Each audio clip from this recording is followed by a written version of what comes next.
अभी तक आपने हमारा चैनल सब्सक्राइब नहीं किया है तो जल्दी से कर लीजिए। नाम है हिना, अंग्रेजी नाम हिना HINA। मैनी है मेहंदी की पत्ती या पत्तियाँ। लकी नंबर है 5। मुवाफिक रंग सफ़ेद, गुलाबी, सब्ज। मुवाफिक धातें हैं चांदी। मुवाफिक दिन सोमवार और जुमेरात। हिना नाम का शुमार लड़कियों के नामों में होता है। हिना के नाम की इब्तिदा तारीख अरबी ज़बान से निकलती है। हिना नाम के अफराद के लिए खुशकिस्मत नंबर 5 माना जाता है।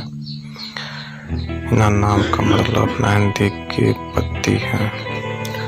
आपने अगर अभी तक हमारा चैनल सब्सक्राइब नहीं किया है तो कर लीजिए। अपने नाम का मतलब जानने के लिए कमेंट में अपना नाम लिखें।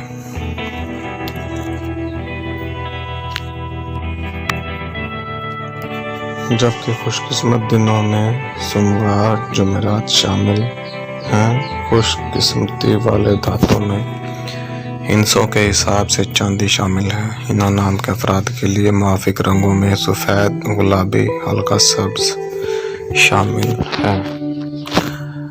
Thanks for watching. Subscribe my channel और अपने नाम का मतलब जानने के लिए कमेंट में अपना नाम लिखें।